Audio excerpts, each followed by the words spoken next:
चलिए स्टार्ट करते हैं एक्सरसाइज 1.2 का क्वेश्चन नंबर 3। देखते हैं क्वेश्चन नंबर 3 में क्या करना है हमें। क्वेश्चन नंबर 3 कहता है कि show how root 5 can be presented on a number line, कि कैसे हम लोग रूट 5 को एक नंबर लाइन पे प्रेजेंट कर सकते हैं। अभी लास्ट वीडियो में मैंने आपको बताया था कि रियल नंबर्स होते हैं हमारे सबसे ऊपर। रियल नंबर्स कौन होते हैं? Numbers that can be plot on a number line. Numbers that can be plot on a number line. और रियल नंबर्स को मैंने बताया था इसके दो बेटे हैं, समझ लीजिए आप, एक रैशनल और एक इर्राशनल, है ना। और रूट 5 क्या है? एक इर्राशनल नंबर है। अब every irrational number is a rational real number, every irrational number is a real number, हमने ये सीखा है। तो इर्राशनल नंबर रूट 5 क्या है? एक इर्राशनल नंबर है और साथ ही साथ वो एक रियल नंबर भी है। तो रूट 5 को इसका मतलब मैं नंबर लाइन पे प्लॉट कर सकता हूं, है ना। क्योंकि नंबर क्योंकि रियल नंबर वो नंबर होते हैं जिनको नंबर लाइन पे प्लॉट किया जा सकता है, और इर्रेशनल नंबर्स भी सारे रियल नंबर होते हैं। तो उसका मतलब इर्रेशनल नंबर जितने भी इर्रेशनल नंबर है हमारे, जो भी हमने भी पिछली वीडियोस में देखे थे, रूट 5, रूट 3, है ना, रूट 3, रूट 2, हम इन सभी को क्या कर सकते हैं? नंबर लाइन पे प्लॉट कर सकते हैं। बट कैसे करेंगे ये समझते हैं। देखिए, इसको करने के लिए हमें क्या करना होता है? हमें बेसिकली एक राइट एंगल ट्राइंगल बनाना होता है। ठीक है, हमें क्या बनाना है? एक राइट एंगल ट्राइंगल बनाना है। अभी मैं रूट 5 के लिए देखता हूं। ठीक है, मुझे रूट 5 को नंबर लाइन पे प्लॉट करना है। तो मुझे एक राइट एंगल ट्राइंगल बनाना है जहां पर हाइपोटेनियस क्या हो? रूट 5 हो। क्या हो? हाइपोटेनियस रूट 5 चाहिए मुझे। अब हाइपोटेनियस रूट 5 के लिए मुझे बेस और परपेंडिकुलर कुछ ना कुछ लेने पड़ेंगे। अगर मान लीजिए मैं बेस को ले लेता हूं 2, ठीक है, और परपेंडिकुलर को ले लेता हूं 1। ठीक, चेक करते हैं इसको।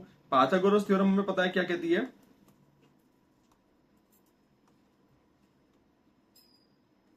पाइथागोरस थ्योरम में हमें पता है कि हाइपोटेनियस का स्क्वायर हमेशा इक्वल होता है perpendicular square plus base square के। हाइपोटेनियस हमारा मिसिंग है, हाइपोटेनियस हमें निकालना है। अभी परपेंडिकुलर मैंने लिया 1 यूनिट, तो 1 का स्क्वायर, और बेस लिया मैंने 2 यूनिट्स, यानी कि 2 का स्क्वायर। तो 1 का स्क्वायर इज 1 प्लस 2 का स्क्वायर इज 4। हाइपोटेनियस का स्क्वायर इक्वल हो गया आपका 5 के। तो आई कैन से कि हाइपोटेनियस जो है वो हो गया रूट 5 के इक्वल। दैट मीन्स अगर मैं बेस ले लेता हूँ 2 यूनिट, परपेंडिकुलर ले लेता हूँ 1 यूनिट, तो मेरा हाइपोटेनियस क्या आ जाएगा? रूट 5। और रूट 5 को फिर मैं नंबर लाइन पे प्लॉट कर सकता हूँ। सिमिलरली कोई और एग्जांपल लेते हैं। सपोज मुझे रूट 2 बनाना होता, तो मुझे एक ऐसा राइट एंगल ट्राइंगल बनाना है जिसमें मेरा हाइपोटेनियस क्या होना चाहिए? रूट 2। अब रूट 2 लेने के लिए मैं बेस में 1 ले सकता हूं और परपेंडिकुलर में भी क्या ले सकता हूं? 1 यूनिट ले सकता हूं। अगर मैं ऐसा करता हूं, चेक भी कर लेते हैं इसको। हाइपोटेनियस का स्क्वायर इक्वल होता है perpendicular square plus base square के, है ना। तो हाइपोटेनियस का स्क्वायर इक्वल हो जाएगा 1 स्क्वायर प्लस 1 स्क्वायर। हाइपोटेनियस का स्क्वायर इक्वल है 1 प्लस 1। हाइपोटेनियस इक्वल हो गया रूट 2 के। 1 प्लस 1 स्क्वायर उधर जाके क्या हो जाएगा? स्क्वायर रूट हो जाएगा, है ना। तो इस तरीके से मैं रूट 2 भी बना सकता हूँ, रूट 3 भी बना सकता हूँ। रूट 3 बनाने के लिए लेकिन मुझे क्या करना होगा? मुझे रूट 3 चाहिए यहाँ पे। अब मुझे बेस और परपेंडिकुलर की कुछ ऐसी वैल्यूज चाहिए ताकि मैं उनको ताकि मेरा हाइपोटेनियस जो है वो रूट 3 आ जाए। तो परपेंडिकुलर तो चलो मैंने 1 ले लिया, ठीक है। परपेंडिकुलर क्या ले लिया हमने? 1 यूनिट ले लिया। बेस क्या लिया? यहाँ पे बेस हमें लेना पड़ेगा रूट 2। चेक कर लेते हैं क्या हाइपोटेनियस का स्क्वायर इक्वल है perpendicular square plus base square के। परपेंडिकुलर 1 था और हमारा बेस है रूट 2। रूट 2 का आप स्क्वायर करेंगे तो इट कम्स टू 2। ठीक है, तो हाइपोटेन्यूज की वैल्यू आ गई हमारी रूट 3। सिमिलरली बहुत सारे नंबर्स आप इस तरीके से बना सकते हैं। एक और एग्जांपल ले लेते हैं, रूट 10 ले लेते हैं। रूट 10 बनाने के लिए मुझे अगेन एक ऐसा राइट एंगल ट्राइंगल बनाना पड़ेगा जहां पे मेरा हाइपोटेन्यूज रूट 10 आ जाए। इसके लिए मैं बेस ले लेता हूँ 3 यूनिट्स और परपेंडिकुलर ले लेता हूँ 1 यूनिट। हाइपोटेन्यूज का स्क्वायर इक्वल होता है perpendicular square plus base square के। हाइपोटेन्यूज का स्क्वायर इक्वल हो जाएगा 1 का स्क्वायर प्लस 3 स्क्वायर। तो हाइपोटेन्यूज के स्क्वायर की वैल्यू हो गई 1 प्लस 9। तो आई कैन से हाइपोटेन्यूज की वैल्यू हो जाएगी रूट 10, है ना। तो रूट 10 को भी मैं नंबर लाइन पे प्लॉट कर सकता हूँ। इसी तरीके से सबसे पहले हमें क्या करना होता है रफ में, मतलब it is a part of your solution. तो पहले आपको क्या करना पड़ेगा? नोटबुक में एक इस तरीके से रफ में आप एक राइट एंगल ट्राइंगल बनाएंगे और आपको एक रूट 5 या रूट 2 या रूट 3 जो भी आपको नंबर लाइन पे प्लॉट करना है वो आप पहले चेक करेंगे कि क्या हम वैल्यूज लें परपेंडिकुलर की और बेस की, ताकि मेरा हाइपोटेन्यूज जो है वो √5, √2, √3 या √10 जो भी आपको बनाने के लिए बोला गया है वो वैल्यू आ जाए। इसके बाद हम लोग इसको बनाएंगे using a protractor and scale. तो चलिए अब वो बनाना स्टार्ट करते हैं। तो चलिए बनाते हैं √5 को। हमें √5 को प्लॉट करना है नंबर लाइन पे। तो इसके लिए आप पहले क्या कीजिए, एक स्ट्रेट लाइन ड्रॉ कर लीजिए ऑफ एनी मेजरमेंट। अब यहां पे आपको क्या करना है, 2-2 सेंटीमीटर के गैप पे पॉइंट लगाने हैं। 2-2 सेंटीमीटर में इसलिए बोल रहा हूं क्योंकि आपका जो डायग्राम है, जो आपका नंबर लाइन है, वो एकदम नीट एंड क्लीन बनेगी। अगर आप 1-1 सेंटीमीटर का गैप लेते हैं तो उससे भी काम चल जाएगा, लेकिन थोड़े सा अनटाइडी हो जाता है वो। तो आई रिकमेंड कि आप 2-2 सेंटीमीटर का गैप लें, 2-2 सेंटीमीटर के ऊपर पॉइंट्स मार्क करें। ठीक है, अब इसको मैं ले लेता हूं, सपोज 0, ये 1, 2, 3, ये -1, -2। अब जैसे मैंने बताया था आपको, हमें क्या करना है, यहाँ पे एक राइट एंगल ट्राइंगल बनाना है। ठीक है, राइट एंगल ट्राइंगल बनाना था √5 के लिए, जिसमें डिनोमिनेटर होना चाहिए था क्या, यहाँ पे एक रफ डायग्राम बना लेते हैं। राइट एंगल ट्राइंगल बनाना था हमारे को एक, जिसमें हमारा बेस होना चाहिए था क्या, 2 यूनिट्स, और हमारा परपेंडिकुलर होना चाहिए था 1 यूनिट। ठीक है, तब जाके हमारा जो हाइपोटेन्यूज है वो √5 आ जाएगा। अभी हमने देखा था पीछे। तो यहाँ पे क्या करना है मुझे, 2 यूनिट कैसे होगा, जब 0 से मैं 2 पे लूंगा, है ना। तो ये जो है मेरा बेस 2 यूनिट हो गया। दैट मीन्स मुझे यहाँ से 2 से एक परपेंडिकुलर बनाना है, एक 90 डिग्री का एंगल बनाना। 90 डिग्री एंगल बनाने के लिए हम लोग यूज करेंगे कंपस का। कंपस से पहले हम लोग यहाँ पे रख के एक सेमी सर्कल ड्रॉ करते हैं। ठीक है, यहाँ पे रखेंगे कंपस की नीडल को एक आर्क, फिर यहाँ पे रखेंगे कंपस की नीडल को दूसरी आर्क, सेंटर में एक आर्क, यहाँ रख के अगेन एक और आर्क। ठीक है, जो दोनों आर्क्स ये मीट कर रही हैं जहाँ पे, ये हमारा है 90 डिग्री। ओके, तो यहाँ पे से हम लोग क्या कर देंगे कि 90 डिग्री लाइन ड्रॉ कर देंगे। ठीक है, अब ये हमारा हुआ 90 डिग्री की एक लंबी सी हमने लाइन ड्रॉ कर दी।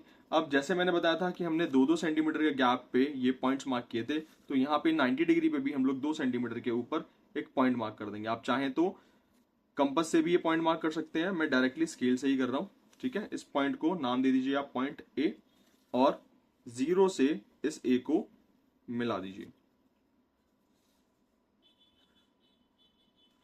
अब आप देख रहे हैं, जैसे कि मैंने बताया था, ऊपर हमने एक राइट एंगल ट्रायंगल बना दिया जिसका बेस है 2 यूनिट्स और जिसका परपेंडिकुलर है 1 यूनिट। तो ऑटोमेटिकली जो इसका हाइपोटेन्यूज है, जैसे कि यहाँ पे दिख रहा है, वो आया होगा क्या, √5 यूनिट्स। अब आपको क्या करना है, कंपस को खोलना है, कंपस की नीडल को रखना है 0 पे, और पॉइंट ए तक आपको इसको खोलना है। पॉइंट ए पे खोलेंगे तो हमने कंपस कितना खोल लिया, √5 यूनिट जितना हमने कंपस खोल लिया, और इसको यहाँ पे ड्रॉप डाउन कर देंगे नीचे।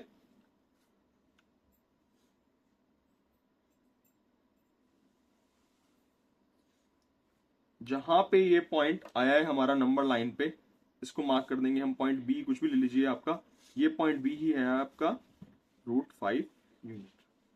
सिमिलरली हम और भी बना सकते हैं। अगर आपको मान लीजिए √2 बनाना है, तो √2 बनाने के लिए हम क्या करेंगे, हमने पीछे देखा था √2 बनाने के लिए हमें चाहिए एक ट्रायंगल, राइट एंगल ट्रायंगल, जिसका परपेंडिकुलर हो 1 और बेस भी क्या हो 1। तो हाइपोटेन्यूज ऑटोमेटिकली क्या आ जाएगा आपका, √2 आ जाएगा। तो सेम प्रोसेस करेंगे हम लोग, स्केल रखेंगे और एक लाइन ड्रॉ कर लेंगे,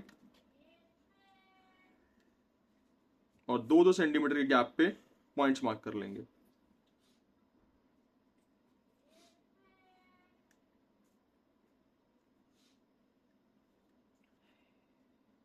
ठीक है,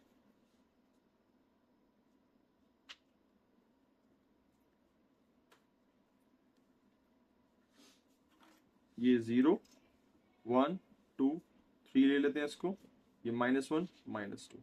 अब क्या करना है, सेम प्रोसेस, मुझे चाहिए बेस 1, तो मैं 1 पे रख के 90 डिग्री का एंगल बनाऊंगा। कंपस को खोलते हैं,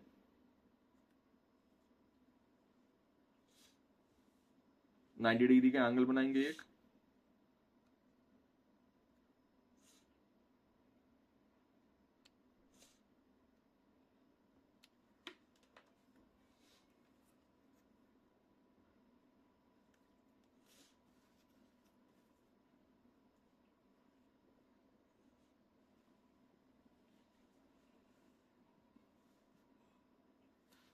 अगेन 1 यूनिट के इक्वल, दैट इज यहाँ पे 1 यूनिट मैंने लिया 2-2 सेंटीमीटर को, तो 1 यूनिट पर रख के मैं एक यहाँ पे पॉइंट मार्क कर लूंगा। ये पॉइंट थोड़ा सा आर्क के क्लोज आ रहा है तो आप समझ लीजिए, थोड़ा सा डार्क कर रहा हूं मैं इसको। ये पॉइंट है आपका ए। अब 0 को ए से जब ज्वाइन कर देंगे हम लोग, तो जो ये एक हाइपोटेन्यूज, एक राइट एंगल ट्रायंगल बन के आया, ये एक हाइपोटेन्यूज बन गया हमारा। ये हाइपोटेन्यूज की वैल्यू ऑटोमेटिकली है √2। जब हम लोग ओ से लेके 0 से लेके ए तक इसको ओपन करेंगे कंपास को,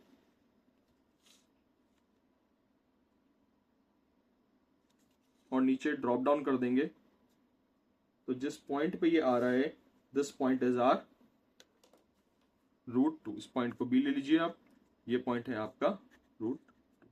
ठीक है। अगर यहीं पे मान लीजिए मुझे √3 बनाना होता, √3 क्योंकि √2 की हेल्प से बनता है तो इसलिए मैं इसी में समझा रहा हूं आपको। √3 बनाना है तो √3 के लिए हमने देखा था हमें क्या बनाना पड़ेगा, एक इस तरीके का ट्रायंगल जहां पे आपका जो बेस होना चाहिए वो क्या होना चाहिए, √2, और आपका परपेंडिकुलर हो 1, तो ऑटोमेटिकली आपका क्या आ जाएगा, √3 के इक्वल आ जाएगा। ठीक है। तो अब हम क्या करेंगे, हमें बेस √2 चाहिए, तो जो √2 की लाइन है हम यहीं से एक 90 डिग्री बनाएंगे। ठीक है। यहां से हमें 90 डिग्री बनाना है इस बार। अगेन कंपास खोलते हैं, एक सेमी सर्कल ड्रॉ करते हैं।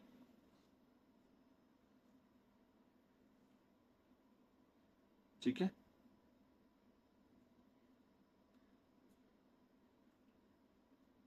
यहां से हमें बनाना है 90 डिग्री, एक सेंटर में आर्क, फिर इधर रख के एक सेंटर में आर्क, ये हमारा बन जाएगा क्या, 90 डिग्री।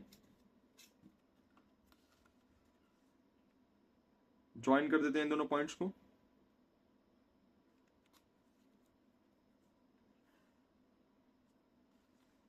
ठीक है। अब यहां पे भी हम 1 सेंटीमीटर तक, सॉरी 1 यूनिट, जो कि हमने लिया था 2-2 सेंटीमीटर गैप लिया था, तो 1 यूनिट तक रख के यहाँ पे एक पॉइंट मार्क कर देंगे। इस पॉइंट को आप नाम दे दीजिए सी। अब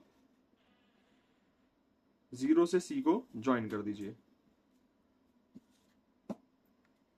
अगर आप ध्यान से देखें तो ये जो है ओ ए सी, ये भी एक राइट एंगल ट्राइंगल बना है, जहां पे आपका ओ ए है क्या, √2, ये √2 आया था, और ए सी जो है हमारा 1 यूनिट के इक्वल लिया हमने, तो हमारा ओ सी जो है ये ऑटोमेटिकली हो गया कितना, √3 के इक्वल। अगर हम लोग क्या करेंगे, ओ पे रखेंगे, सी तक खोलेंगे कंपास की नीडल, और अगेन ड्रॉप डाउन करेंगे इसको,